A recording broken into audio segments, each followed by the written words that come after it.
Cook with Comali season 5ல நடந்த பிரச்சனையில தன்னுடைய சப்போர்ட் யாருக்குன்னு இப்போ டிஜே பிளாக் ஒரு பாட்டு போட்டே சொல்லிட்டாரு. அதை கேட்டு பல ஃபேன்ஸ் ஷாக் ஆயிட்டாங்க. அப்படி என்ன பாட்டு போட்டாரு, யாருக்கு சப்போர்ட் பண்ணாரு, வாங்க பார்க்கலாம். குக் வித் கோமாளி பல பேருக்கு ஒரு ஸ்ட்ரெஸ் பஸ்டரா இருந்த ஷோங்க இன்னைக்கு நிறைய பேருக்கு ஸ்ட்ரெஸ் கொடுக்க ஆரம்பிச்சிருச்சு. உங்களோட சப்போர்ட் யாருக்கு, விஜய் பிரியங்காக்கா இல்ல மணிமேகலைக்கான்னு பட்டிமன்றம் மட்டும்தான் வைக்கல. ஏன்னா அந்த அளவுக்கு சோசியல் மீடியா முழுக்க இவங்களை பத்தி தான் ஒரே பேச்சா இருக்கு. இப்போ அந்த ஷோல டிஜேவா இருந்து அங்கங்க பாத்தீங்கன்னா ரசிக்கும்படி டக்குன்னு டைமிங்ல காமெடி ட்ராக்லாம் பிளே பண்ணுவாரு. டக்குன்னு ஒரு பாட்டை போட்டு நம்மளை குசிப்படுத்துவாரு.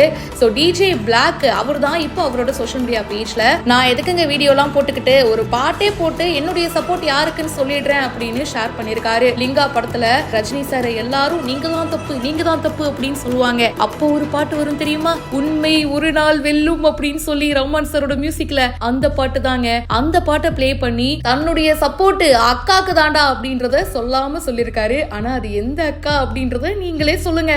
வீடியோ போட்டு விளக்கம் சொல்ற அளவுக்கு எனக்கு இல்ல மூளை, பாட்டுல என்னோட தாட்டை சொல்றேன், பிகாஸ் அதான் என்னோட வேலை அப்படின்னு சொல்லி ஷேர் பண்ணிருக்காரு. ஸ்ப்ரெட் பாசிட்டிவ் அப்படின்னு போஸ்ட் பண்ணிருக்காரு. அண்ட் இவருடைய இந்த போஸ்டுக்கு குரேஷி கைத்தட்டி அப்படியே ஃபயர்லாம் விட்டு கமெண்ட் பண்ணிருக்காருங்க. குரேஷி கமெண்ட் பண்ணிருக்காருன்னா அந்த சப்போர்ட் யாருக்கு இருக்குன்னு சொல்லிட்டு நீங்களே கெஸ் பண்ணிருப்பீங்க. அப்படி இவங்க சண்டையில என்னதான் ஆச்சு அப்படின்ற முழு வீடியோவும் முழு விஷயமும் நம்மளோட பிஹைண்ட் ரூட்ஸ் நியூஸ் சேனல்ல இருக்கு, மறக்காம செக் பண்ணுங்க. டிஜே பிளாக் உடைய சப்போர்ட் பத்தி உங்களுடைய கருத்து என்ன?